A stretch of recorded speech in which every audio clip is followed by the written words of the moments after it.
Kalau ulang tahun itu biasanya yang diberi hadiah yang ulang tahun atau yang memberi hadiah ulang tahun. Yang ulang tahun yang diberi hadiah, betul dah. Nah, tetapi kesaksian anak-anak Tuhan malah Natalan anak-anak Tuhan yang minta dari Tuhan ini. Maka dari itu saudara, kita harus belajar benar-benar, kita harus mengerti Tuhan kita itu luar biasa. Memang ajaib semuanya. Tetapi kalau kita dengar kesaksian demi kesaksian, kerap kali ini menggugah dan kerap kali ini membuat kita itu kepingin. Tapi kita itu lupa bahwa segala sesuatu itu kita harus bayar harganya. Nah ini loh. Kita kerap kali kepingin yang dapatnya, hadiahnya, tapi kita tidak mau bayar. Nah ini sehingga kita tidak sampai-sampai. Maka dari itu kita harus belajar firman Tuhan hari ini.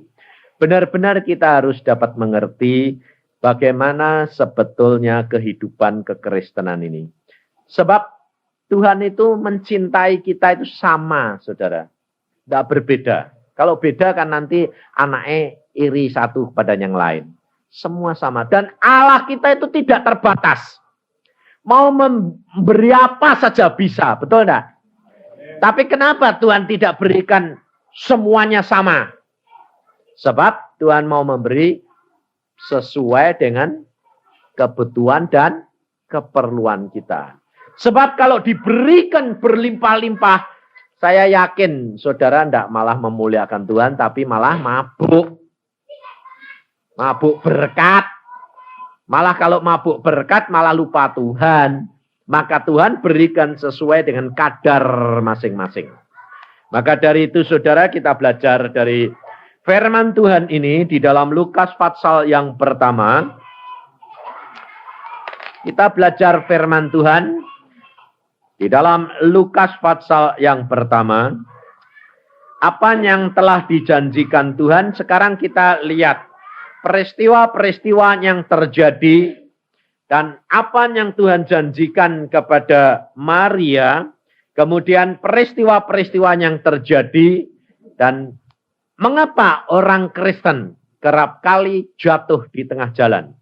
Karena apa? Karena dia tidak belajar dari firman Tuhan dan dia tidak melihat apa yang difirmankan Tuhan itu dengan visinya Tuhan. Kita kerap kali melihat dengan visi kita sendiri. Maka malam hari ini kita belajar. Pada waktu Maria ditemui oleh malaikat Jibril. Di dalam Lukas pasal pertama. Ayat yang ke-26. Dalam bulan yang ke-6 Allah menyuruh malaikat Gabriel pergi ke sebuah kota di Galilea bernama Nazaret. Kepada seorang perawan yang bertunangan dengan seorang bernama Yusuf dari keluarga Daud. Nama perawan itu Maria. Ketika malaikat itu masuk ke rumah Maria, ia berkata, "Salam hai engkau yang dikaruniai, Tuhan menyertai engkau." Maria terkejut mendengar perkataan itu, lalu bertanya di dalam hatinya, apakah arti salam itu? Kata malaikat itu kepadanya, "Jangan takut hai Maria, sebab engkau beroleh kasih karunia di hadapan Allah. Sesungguhnya engkau akan mengandung dan akan melahirkan seorang anak laki-laki. Dan hendaklah engkau menamai dia Yesus. Ia akan menjadi besar dan akan disebut anak Allah yang maha tinggi. Dan Tuhan Allah akan mengaruniakan kepadanya tahta Daud bapa leluhurnya. Dan ia akan menjadi raja atas kaum keturunan Yakub sampai selama-lamanya. Dan kerajaannya tidak akan berkesudahan. Sampai di sini. Kalau saudara dan saya perhatikan firman Tuhan ini. Gabriel ini berkata kepada Maria. Bahwa engkau akan mengandung. Nah, perkara masalah-masalah di mana Maria bingung. Di mana Maria tidak bisa mengerti. Itu tidak menjadi masalah. Dikupas dalam bidang yang lain. Sekarang kita berbicara perkara janji Allah melalui Gabriel kepada Maria. Anak yang akan lahir itu akan menjadi raja. Dia akan menduduki tahta Daud dan selama-lamanya. Jikalau saudara mendapat firman Tuhan seperti yang didengar oleh Maria ini, bagaimana pikiran saudara? Pasti punya pikiran dan punya visi, pandangan bahwa Maria ini nanti akan menikmati hidup yang penuh dengan kelimpahan dan kehormatan. Betul enggak? Hah? Tapi pikiran Maria ini, pikiran saudara ini, yang saudara renungkan dan yang saudara bayangkan ini, jasmani atau rohani? Jasmani. Ya toh? Kalau malaikat sendiri berkata, Maria, engkau adalah orang yang diberkati, dikaruniai oleh Allah. Kau akan mengandung, anak yang akan kau lahirkan itu akan menjadi raja. Dan akan tahtanya selama-lamanya tidak berkesudahan. Dan bahkan di situ dikatakan dia disebut anak Allah yang maha tinggi. Wah. Lalu pikiran Maria mestinya apa? Wah, ini nanti aku bakal jadi ibunya raja. Pasti akan hidup berkelimpahan, pasti hidup penuh dengan kehormatan, betul enggak? Kemudian pada waktu Yesus lahir, apa terjadi? Orang Majus datang. Bawanya apa? Emas, kemenyan, dan mur. Kelihatannya bakal terjadi enggak? Iya, karena apa? Orang Majus berkata apa? Di mana raja orang Yahudi akan datang? Sudah lahir. Di mana raja orang Yahudi lahir? Pada waktu orang Majus itu datang dan menyembah Yesus yang masih bayi. Dan mengeluarkan perbekalan. Diteguhkan enggak? Apa yang dikatakan oleh malaikat Jibril ini? Diteguhkan enggak? Hah? Hati Maria rasanya kayak apa? Bangganya kayak apa? Lihat persembahannya, emas, kemenyan, mur. Wah, ini memang untuk raja. Wah, mesti rasanya itu mantap. Lalu angan-angannya apa? Gede. Yesus gede, jadi besar, jadi semuanya. Betul enggak? Dan pada waktu Yesus berumur 12 tahun, orang Farisi, ahli Taurat semua mengakui, wah ini luar biasa, ini pengetahuannya luar biasa. Siapa yang ngajar kamu? Dan Yesus pada waktu ditanya, nak, mengapa kamu berbuat ini? Dia berkata, kenapa kamu tidak tahu bahwa aku harus di rumah Bapakku? Wah, jelas anak Allah, diteguhkan lagi. Saudara tahu? Tetapi ada ayat yang lain. Saudara harus perhatikan. Allah melalui hambanya dia berbicara. Coba kita lihat di dalam Lukas pasal yang kedua. Ayat yang ke-29 mulai. Sekarang Tuhan, biarkanlah hambamu ini pergi dalam damai sejahtera sesuai dengan firman-Mu.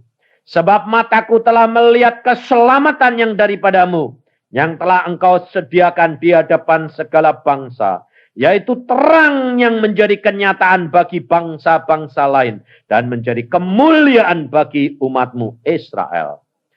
Maria mendengar doa daripada seorang yang tua ini, dia merasa diteguhkan lagi. Tetapi di samping itu, orang tua ini, Simeon ini, yang tua ini, dia ngomong pribadi kepada Maria. Ayat 23, ayat 33. Dan bapak serta ibunya amat heran akan segala apa yang dikatakan tentang dia. Heran, karena apa? Karena pandangan Maria, karena visi Maria, karena pikiran Maria. Wah, semuanya kok cocok. Betul enggak? Dan kira-kira hati Maria lebih bangga enggak? Lebih bangga. Lebih yakin. Pasti terjadi. Tetapi apa kata ayat 34? Lalu Simeon memberkati mereka dan berkata kepada Maria, ibu anak ini. Sesungguhnya anak ini ditentukan untuk menjatuhkan atau membangkitkan banyak orang di Israel. Dan untuk menjadi suatu tanda yang menimbulkan perbantahan. Dan suatu pedang akan menembus jiwamu sendiri. Supaya menjadi nyata pikiran hati banyak orang. Setelah Maria ini mendengar semua pernyataan-pernyataan gembala, pernyataan orang majus, pernyataan malaikat ini menjadi teguh, menjadi sungguh-sungguh. Simeon mulai menyatakan juga kemuliaan Allah kita. Dia tidak mati-mati karena Tuhan janji dia harus melihat Mesias. Inilah saudara. Kita kerap kali tidak menyadari bahwa segala perkara itu kita, kalau ada janji daripada Allah, kita dipengaruhi oleh perkara-perkara di dalam dunia. Sehingga menjadi kurang waspada. Dan hal ini terjadi pada Maria.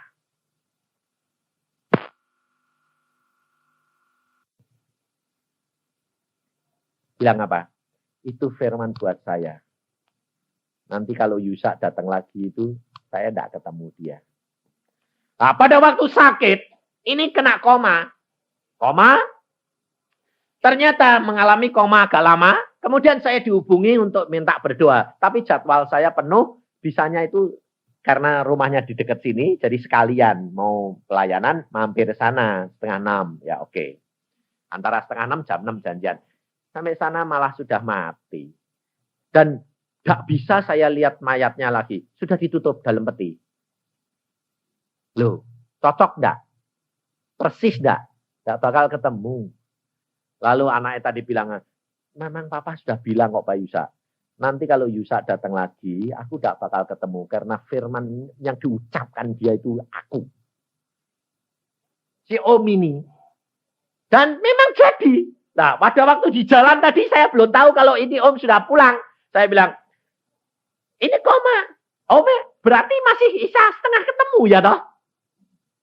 Tapi sampai sana, loh, lah kok ada keran? Lalu tak pikir belum ditutup. Biasanya pagi mati, masuk jamnya gini sudah ditutup. Saya sampai sana, sudah ditutup rapat. Loh kok sudah ditutup? Iya, baru sore tadi upacara penutupan. Saya pikir, oh ya memang nggak boleh ketemu sungguh-sungguh ini. Jadi benar-benar sampai rupanya saya nggak ketemu lagi.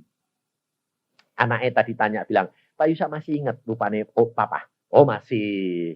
Wong dia dulu tuh duduknya di depan. No. Memang saya terasa ini orang ada salah satu ini siapa ini? Saya pikir yang paling tua mana? Yang paling tua malah masih kemarin saya khotbah di Ambengan masih. Gak taunya oh Om ini yang pulang. Loh, saudara tahu?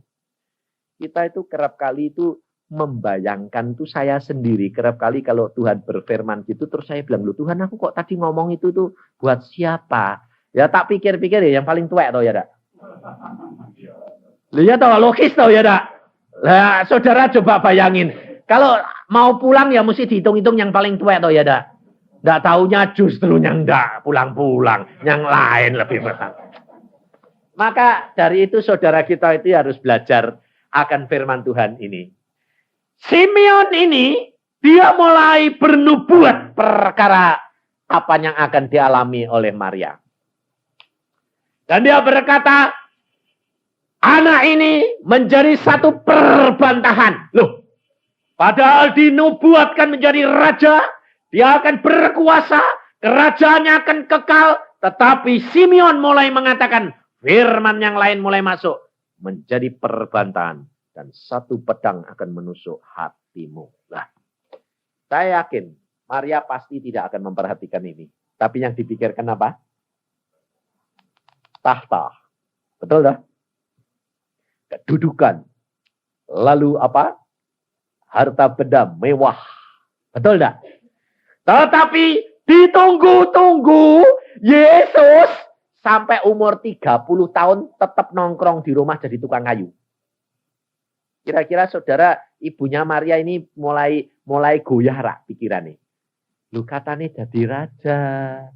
kok ndak kerja-kerja, ndak keluar-keluar, bantu ayahnya jadi tukang kayu, terus lo ini lalu raja apa? Cara tahu. Mulai goyah.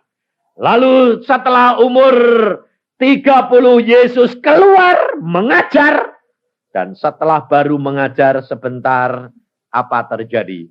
Coba kita baca di dalam Markus pasal yang ketiga. Ayat yang ke-20, 21. Setelah Yesus mulai mengajar, saya yakin Maria sudah mulai pandangannya bahwa pasti ini sudah mulai dirintis terjadi kedudukan raja ini. Tetapi apa terjadi? Kemudian Yesus masuk ke sebuah rumah, maka datanglah orang banyak berkerumun pula sehingga makan pun mereka tidak dapat. Waktu kaum keluarganya mendengar hal itu, mereka datang hendak mengambil dia. Sebab kata mereka, Yesus tidak waras lagi. Kira-kira ayat ini betul-betul membuat Maria itu mulai goyah tidak pandangannya. Apa yang dijanjikan oleh malaikat Gabriel. Apa yang diteguhkan oleh orang-orang Majus, gembala-gembala. Tetapi sekarang mulai kelihatannya. Harapan Maria pada waktu Yesus mulai keluar mengajar. Mujizat terjadi. Maria pasti melihat dan menyatakan kenyataan. Kuasa Allah nyata. Dia mesti mengharapkan sebentar lagi orang berkata, Hosana, Hosana, Raja Israel datang. Tapi ternyata beberapa saat kemudian, orang berkata, mulai tidak waras. Ada satu perkara yang seolah-olah kontradiksi, saudara tahu, bertentangan. Seperti yang disaksikan oleh anak Tuhan tadi, Singguan tadi, apa? Dia berdoa untuk anaknya supaya dibebaskan. Malah ditumpangi tangan, kok malah tidak sembuh, malah sakit. Kita kerap kali goyah ndak iman kita kalau menghadapi kenyataan-kenyataan begitu. Hah? Nah, sekarang saudara harus bagaimana menjadi orang Kristen supaya tidak goyah dan jatuh. Sekali saudara sudah dapat firman daripada Tuhan, itu pegang. Dan jangan goyah apapun yang terjadi. Sebab di dalam perjalanannya itu, segala sesuatu bisa terjadi seolah-olah bertentangan. Tetapi jikalau engkau berpegang teguh akan apa yang Allah sekali sudah firmankan, kau tidak akan tergelincir. Kau tidak akan luka hatimu. Karena apa? Karena engkau tahu bahwa apa yang difirmankan oleh Allah pasti harus terjadi. Apa saja. Tetapi jikalau engkau goyah, apa terjadi? Kau akan jatuh. Contohnya, pada waktu Nabi Biliam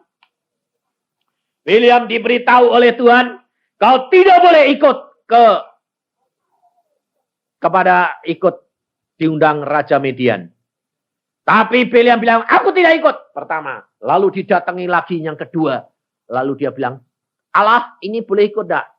Siapa orang itu? Manggil saya lagi. Biliam mulai goyah karena apa? Hadiah yang besar. Lalu Biliam berkata, boleh ikut enggak? Tuhan berkata, oke, kalau dia maksa ikut-ikut.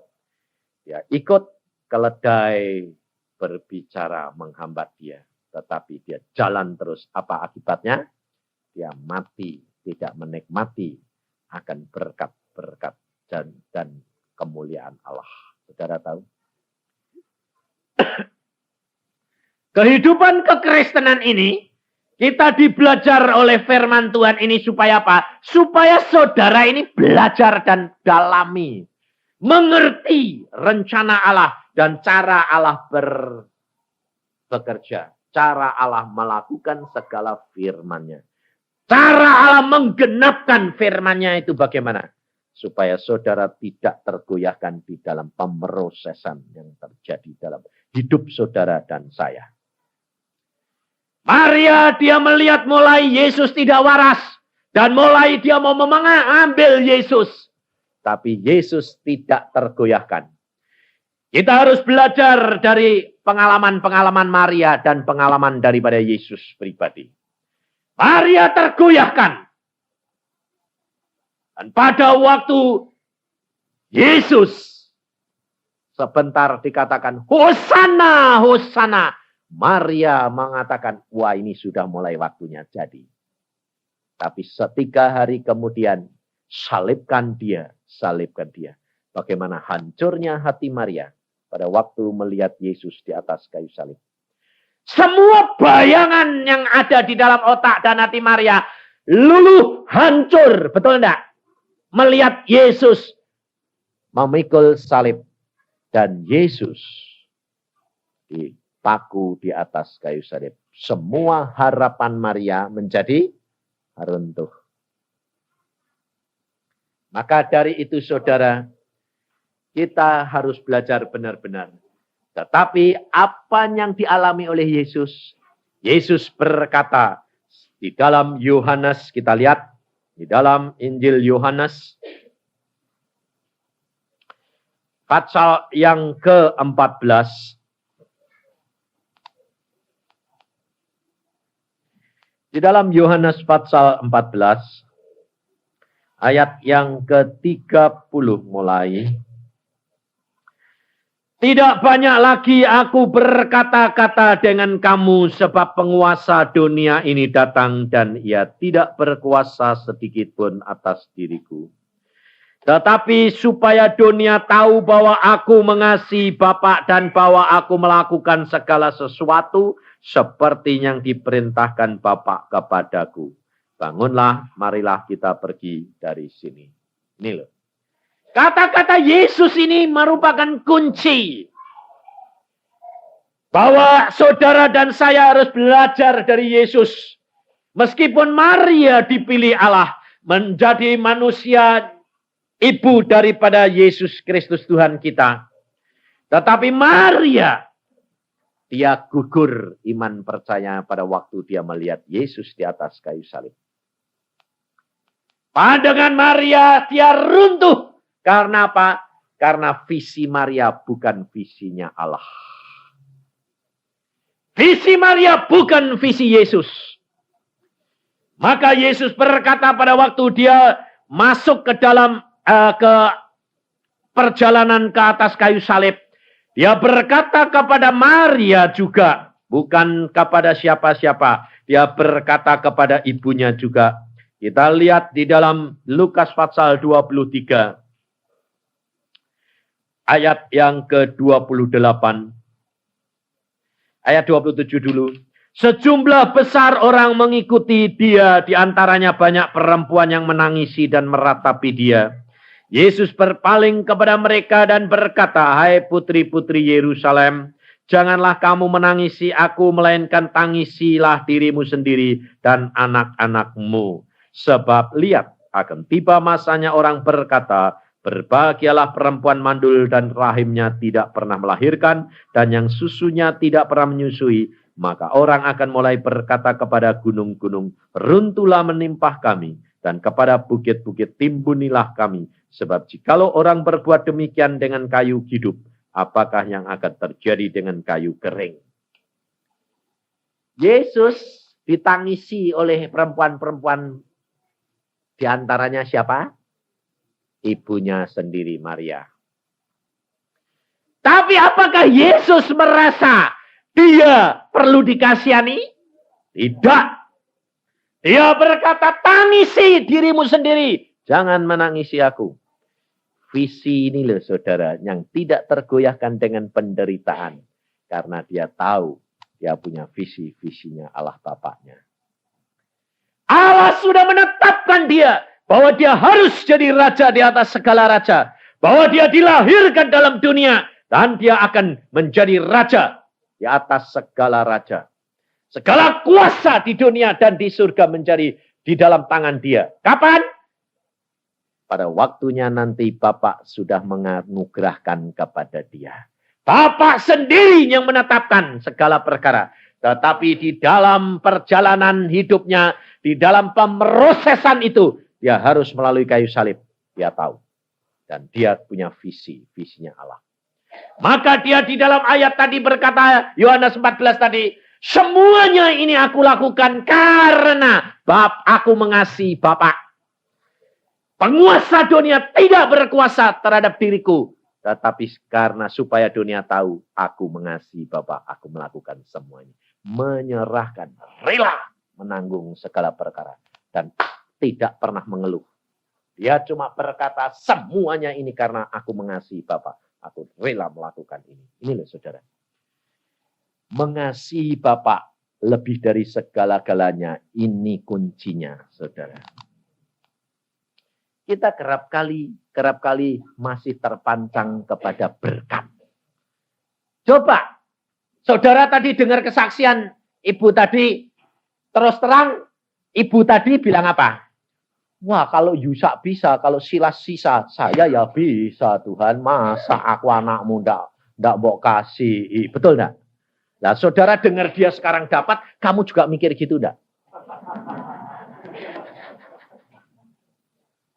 Sama saja toh? Sama. Loh, kepikiranmu ini yang mbok pikir itu berkat. Atau kenapa kamu tidak bilang, Tuhan, bagaimana dia bisa? Pasti ada rahasianya. Betul enggak? Bagaimana janji daripada Allah digenapi? Itu rahasianya. Saudara harus belajar dari Yesus. Sekali dia berfirman, mesti semua digenapi. Betul enggak? Jikalau engkau di dalam aku dan firmanku di dalam kamu, minta apa saja, aku akan berikan kepadamu. Ini janji. Loh, saudara itu harusnya jangan bilang, Tuhan kalau dia dapat ya aku dapat toh. Loh, saudara harusnya begini. Aku percaya Tuhan, dia juga bisa, aku juga bisa. Tetapi apa yang aku harus bayar? Berikan aku mengerti supaya aku bayar harga itu. Loh, saudara, cari kuncinya, jangan cari berkatnya. Sebabnya kalau kamu nanti iri berkatnya, jadi iri hati. Kalau sudah iri hati, jadinya lalu tidak puas, kecewa. Lalu kecewa, lalu menolak Tuhan. Malah tidak dapat berkat, malah dapat laknat. Tidak dapat untung, lalu buntung. Dipentung. Maka dari itu kita harus belajar dari visinya Yesus, saudara. Dan kalau kita sudah berjalan benar-benar, bayar saja, bayar. Setiap orang itu punya jatah.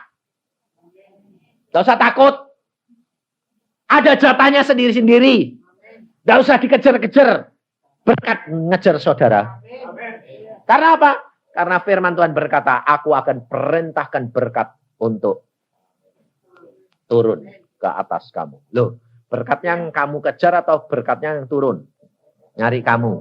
Berkatnya turun nyari kamu. Tapi Irin ini kerjanya keras ngejar berkat.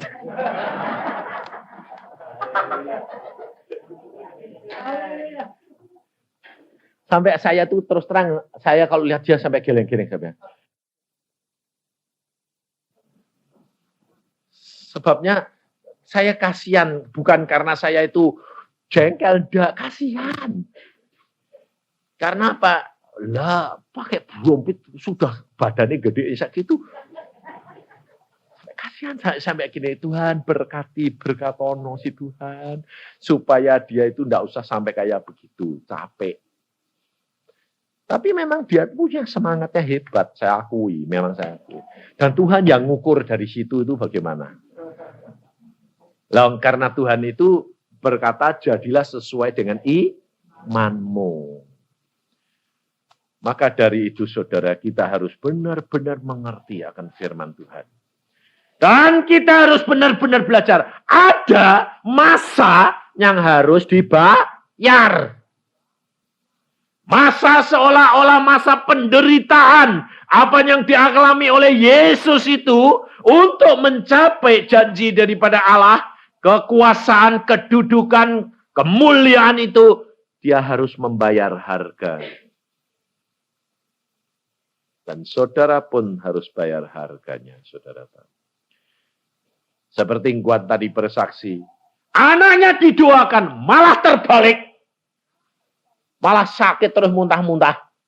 Itu harganya yang harus dibayar. Saudara tahu. Tetapi kita harus mengasihi Tuhan lebih dari segala-galanya. Nah itu loh, itu rahasianya. Saya kemarin dulu barusan ketemu seorang ibu. Dia berkata begini, Pak Yusa, sekarang saya itu terus terang jadi takut Pak Yusa. Takut apa? Lah saya itu dulu waktu di Simpang itu saya minta Pak Yusa doakan saya. Terus piye? Saya minta Pak Yusa tolong tumpangin tangan saya, doakan saya supaya saya ini bisa melakukan mencintai Yesus, melakukan segala sesuatu yang menyenangkan hatinya Yesus. Oke, saya doakan. Tumpang tangan doakan. Apa terjadi? Langsung besoknya langsung terjadi apa? Malah kebalian semua Pak Yusa. Sembayang gak bisa. Baca Alkitab ngantuk. Padahal saya minta didoakan itu supaya melakukan apa yang menyenangkan Yesus. Kok malah kualik? Wah, baca Alkitab gak bisa. Berdoa gak bisa. Malesnya luar biasa. Lah saya kan didengar gitu kan saya jadi bingung sendiri loh. Saya longok-longok, saya berdoa sama Tuhan. Tuhan, lo ini minta didoa kayak gitu kok malah kewalian kabeh ini piye? Sampai malam tuh saya sembayang. Tuhan, ini apa aku yang salah atau dia yang salah? Tuhan bilang, kan dia minta supaya melakukan yang menyenangkan hati Tuhan. Nah terus, lah di dalam dia ada yang Tuhan tidak suka, ya muncul semua dong. Kan dikorek keluar semua. Persis anak Ngguan tadi loh. Ditumpangi tangan, dibebaskan dari kenakalannya, malah muntah-muntah, malah sakit, malah bikin susah orang. Kualian toh. Saya bilang, Tuhan kok kualian semua? Loh katanya mau menyenangkan. Lah di dalamnya itu banyak sifat yang tidak senang. Ya tak keluar ke semua toh. Tetapi orang ini malah dikeluarke, malah bingung, malah loyo. Malah bilang, wah wis ojo jaluk ditumpang-tumpangi lagi, medeni.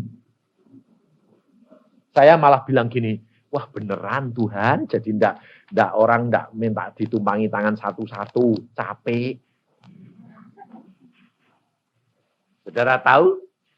Kalau apa yang kamu minta itu sebetulnya adalah perkara-perkara rohani, ya toh? Yang menyenangkan hatinya Tuhan itu perkara rohani atau jasmani?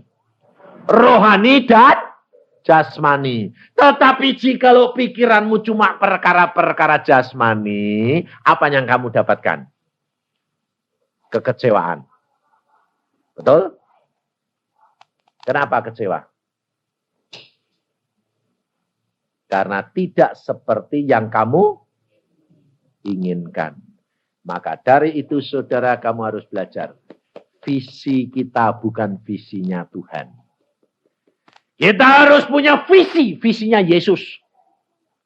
Tidak tergoyahkan dengan apa yang kita alami. Kesusahan, penderitaan. Kita pegang akan firman Tuhan. Mesti terjadi. Tidak mungkin tidak terjadi. Hanya jalannya saja kadang-kadang itu justru ke sana, tetapi malah arahnya ke sana. Sebab ini saya alami pada waktu Tuhan berkata, rumahmu itu yang kamu dapat rumah itu, rumah yang aku berikan kepadamu itu di Jalan Gatot Subroto. Loh, Jalan Gatot Subroto di Bandung itu arahnya ke selatan. Saya tak lupa tanya nomornya, saya berdoa, Tuhan, nomornya berapa? Yang punya rumah siapa? Wong aku belum tahu. Sebab lupa tanya. Tuhan berkata, jalan saja. Saya naik skuter cari. Tuhan asal di perapatan saya bilang, ke kanan kiri terus. Kanan, kanan. Asal ada tikungan, terus kanan kiri, terus. Kiri, kanan. Loh, saya bilang, loh Tuhan, Wong Gatot Subroto itu di selatan, kok engkau tuntun aku ke utara, ke Cimbuluit. Tuhan berkata, nurut. Ya sudah. Saya lakukan. Sampai di Cimbuluit. Cimbuluit itu jalan buntu. Saya bilang, ini jalan buntu Tuhan. Jalan saja, nurut. Ya sudah. Nah, kalau ini menurut akal saya, Gatot Subroto itu selatan, ini saya dituntun ke utara, sudah tidak masuk akal. Masuk lagi ke jalan yang buntu lagi. Loh Tuhan, ini tidak ada jeblosannya loh Tuhan. Nurut, ya sudah. Nah, setengah-tengah jalan Cimbuluit, nomor 80 atau 82, pintunya terbuka pagi-pagi itu. Tuhan berkata, masuk. Masuk. Setelah masuk, loh ini rumah siapa? Loh saya sendiri tidak tahu, tidak kenal. Saya malah tanya, ini rumah siapa? Sudah, tanya saja. Ya sudah. Saya tanya, kok tolong tanya. Lah yang punya rumah bilang, cari siapa? Lah cari siapa? Loh aku ya tidak tahu dewek. Aku cuma mau maaf. Mau tanya, oh ya, tanya apa? Engkau yang punya rumah di Jalan Gatot Subroto. Oh ya, saya punya. Dijual. Iya. Wah, hati saya sudah, wah pasti. Minta berapa? Minta 10 juta. Tidak punya duit. Orang punya duit cuma 5 juta. Kenapa? Saya ini kurang 1 jam kok mau pindah. Rumahnya tidak ada. Nah terus, iya cari rumah. Lu kok tahu kalau saya yang punya? Lah ya Tuhan yang nuntun saya ke sini. Masuk rumah ini. Oh jadi engkau tidak tahu? Tidak tahu. Ya sudah. Pakai dulu. Yang penting tempatin. Langsung masuk. Sebabnya kurang 1 jam. Nanti bagaimana? Lah ya sudah toh. Saya bawa kunci ke sana. Pulang rumah saya bilang, ayo berangkat. Semua barang sudah di dalam mobil sama kereta. Ayo berangkat kemana? Gatot Subroto. Nomor berapa? 221 dulu. Sekarang 317. Sebelah mana? Tidak tahu. Rumahnya model apa? Tidak tahu. Sebelah sana apa sebelah sana? Tidak tahu. Diurut saja. Jadi kita tidak berani ngambil tengah-tengah jalan. Dari permulaan, ngurut terus sampai sana. Oh ini rumahnya. Dibuka. Wah puji Tuhan sudah dapat rumah ini semua. Saudara tahu. Kehidupan kekristenan. Semuanya itu pekerjaan Allah tidak masuk akal. Kalau engkau nilai firman daripada Allah ini menurut kepikiranmu sendiri, kau tidak akan sampai akan janji daripada Allah. Kita harus baca firman, kita harus minta urapan Roh Kudus. Kita berdoa, sekali Tuhan sudah berfirman, pegang. Jangan goyah. Meskipun kelihatannya itu bertolak belakang, jangan goyah. Apapun boleh terjadi dan kamu harus setia sampai mati. Maka Guan tadi anaknya bilang gitu, Tuhan kalau sudah waktunya pulang harus mati. Pulang ambilan. Itu yang benar. Tapi kalau itu menurut orang dunia dikatakan bapak gila. Kenapa? Tidak cinta anak. Anaknya barusan 1 loh tadi. 1 dil. Tapi justru rela, justru Tuhan nyatakan kemuliaannya. Saudara tahu. Kita kerap kali jadi orang Kristen tuh gampang ngomong ya. Tapi coba kalau itu terjadi sendiri sama kamu. Coba berani lihat anakmu muntah-muntah 3 hari langsung kebirit-birit cari dokter. Betul enggak? Maka dari itu saudara, engkau ketinggalan kerap kali apa? Padahal Guan ini terus terang, ini tadi yang bersaksi tadi. Jadi orang Kristen baru. Berapa tahun kamu Guan? 4 tahun barusan. Saudara jadi orang Kristen berapa puluh tahun? Hah? Belasan tahun toh? Tapi tidak dapat mujizat demi mujizat. Karena apa? Karena kamu percayanya itu hanya di mulut, di akal. Maka dari itu saudara, kita harus menyatakan bahwa firman Tuhan ini ya dan amin. Dan janji Allah ini luar biasa. Tetapi apa yang dialami oleh Maria? Maka pada waktu Yesus di atas kayu salib, dia lihat ibunya. Apa kata Yesus? Saudara tahu. Mengapa Tuhan Yesus berkata kepada Yohanes? Coba kita lihat. Pada waktu Tuhan Yesus di atas kayu salib. Di dalam Yohanes pasal 19.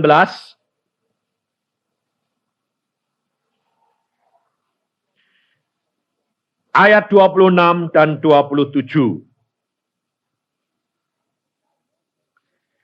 Ketika Yesus melihat ibunya dan murid yang dikasihnya di sampingnya, berkatalah Yesus kepada ibunya, "Ibu, inilah anakmu." Kemudian katanya kepada muridnya, "Inilah ibumu." Dan sejak saat itu murid itu menerima dia di dalam rumahnya. Kenapa Yesus khusus berkata kepada Maria? Pada waktu Yesus di atas kayu salib, sebelum dia mati, dia lihat ibunya dan dia lihat Yohanes Pembaptis berdiri di sebelah Maria. Kenapa Tuhan Yesus berkata, "Ibu, inilah anakmu. Anak, inilah ibumu."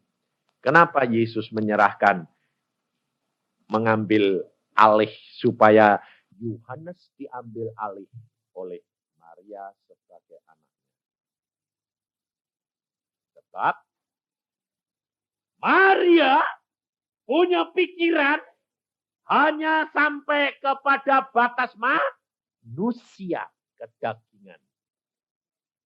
Maka Yesus sebelum mati, Yesus menyerahkan supaya mereka tahu. Maria tahu bahwa nanti kalau Yesus itu bangkit, bukan anaknya, tetapi dia adalah Allah yang maha kuasa. Maka dia berkata kepada Maria, "Ibu, ini anakmu." Dan pada Yohanes, "Ini ibumu." Dia menyerahkan ibu anaknya ini secara manusiawi. Dan karena dia tahu, setelah dia mati, dia bangkit. Dia adalah Allah yang maha kuasa. Maka dari itu saudara, lihat apa yang Yesus lakukan. Sempurna, luar biasa. Maria hanya dipakai sampai batas anaknya mati. Selesai. Yesus berkata, "Itu anakmu, itu ibumu." Yesus menyerahkan kedudukan anak ini kepada Yohanes. Sebab kedagingan dia harus dilepaskan di atas kayu salib. Dia sudah bayar. Dan setelah itu dia adalah raja di atas segala raja dan Allah yang maha kuasa. Saudara tahu, inilah visinya, visi Allah. Demikian juga saudara sama saya, sementara kita di dalam dunia ini, kita kerap kali punya pikiran kita jasmani, kita masih menderita, kita masih di dalam penderitaan dan pemrosesan. Tetapi satu saat, kita akan diubahkan baru. Dan kedudukan kita menjadi anak-anak Allah. Kita punya daging yang baru, kita tubuh yang baru, kuasa yang baru. Dan penderitaan tidak ada lagi. Dan kita menduduki kedudukan anak-anak Allah. Bukan anak-anak manusia lagi. Saudara tahu? Maka dari itu kita harus punya visinya Yesus. Bukan visi manusia. Kalau saudara tetap punya visinya manusia, saudara akan goncang terus iman percayamu. Tidak pernah dapat mengatasi hukum alam. Tetapi kalau kamu punya visinya Allah, kau akan mengatasi hukum alam. Segala perkara dapat terjadi bagi orang percaya. Maka dari itu kehidupan kekristenan ini harus kita nyatakan. Biarpun dicap oleh orang dunia, orang sinting, tidak masalah. Kita tahu bahwa apa yang kita harapkan dan percayai adalah Allah yang Maha Kuasa yang sudah menang. Yesus sudah berkata di dalam Markus pasal yang terakhir,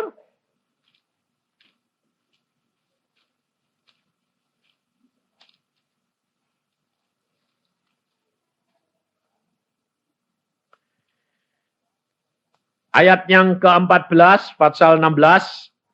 Akhirnya ia menampakkan diri kepada ke-11 orang itu. Ketika mereka sedang makan dan ia mencela ketidakpercayaan dan kedegilan hati mereka. Dan oleh karena mereka tidak percaya kepada orang-orang yang telah melihat dia sesudah kebangkitannya. Lalu Yesus berkata kepada mereka, pergilah ke seluruh dunia. Beritakanlah Injil kepada segala makhluk. Siapa yang percaya dan dibaptis akan diselamatkan. Tetapi siapa yang tidak percaya akan dihukum. Tanda-tanda ini akan menyertai orang-orang yang percaya. Mereka akan mengusir setan-setan demi namaku. Mereka akan berbicara dalam bahasa-bahasa yang baru bagi mereka. Mereka akan memegang ular. Dan sekalipun mereka minum racun maut, mereka tidak akan mendapat celaka. Mereka akan meletakkan tangannya atas orang sakit dan orang itu akan sembuh. Sudah Tuhan Yesus berbicara demikian kepada mereka, terangkatlah ia ke surga lalu duduk di sebelah kanan Allah. Mereka pun pergilah memberitakan Injil ke seluruh penjuru dan Tuhan turut bekerja dan meneguhkan firman itu dengan tanda-tanda yang menyertainya. Saudara tahu, jaminan Yesus luar biasa. Saudara dan saya tidak perlu takut dan khawatir. Tetapi apa? Praktek, latihan, lakukan seperti kesaksian tadi. Praktek, ngomong sama Tuhan, itu tidak usah bertele-tele. Kamu ngomong sama bapakmu. Alkitab sudah berkata, Yesus menyertai engkau. Lakukan, praktekkan itu. Kapan? Saudara, kalau anakmu sakit, cari pendeta, cari hamba Tuhan, cari dokter. Praktek. Tapi kalau Tuhan berkata, pergi dokter, pergi. Jangan lalu kamu bilang, tidak boleh. Nanti dokter Kristen tidak laku, kasihan. Jadi segala perkara itu Tuhan lebih dahulu. Jangan kamu membatasi akan kuasa Allah. Kalau Tuhan berkata ke dokter, Tuhan berkata operasi. Apa saja Tuhan katakan, lakukan. Sebab Tuhan memakai segala suatu kerjasama untuk mendatangkan kebaikan. Kehidupan kekristenan harus berorientasi dengan Yesus. Pikiran dan motivasi kepada Yesus. Dan jangan tergoyahkan apa boleh terjadi. Yesus selalu menang. Amin. Mari kita berdoa.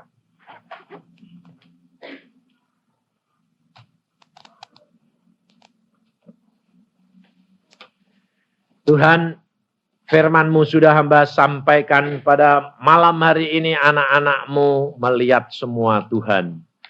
Dan Kau lihat kebanyakan mereka masih mempunyai visi daripada Maria. Tetapi malam hari ini Engkau telah menggugah kami untuk kami mempunyai visi-visinya Yesus. Dan hamba-Mu percaya, apabila anak-anak-Mu mulai mempraktekkan firman-Mu, dan tidak tergoyahkan dalam segala apa, dan berbicara kepada jiwanya untuk memberikan pengertian akan firman daripada Tuhan, semuanya akan Kau genapkan, dan tiap-tiap pribadi menjadi kesaksian yang hidup, dan nama Tuhan dimuliakan di mana-mana. Terima kasih Bapak, hamba-Mu serahkan mereka dalam tangan-Mu.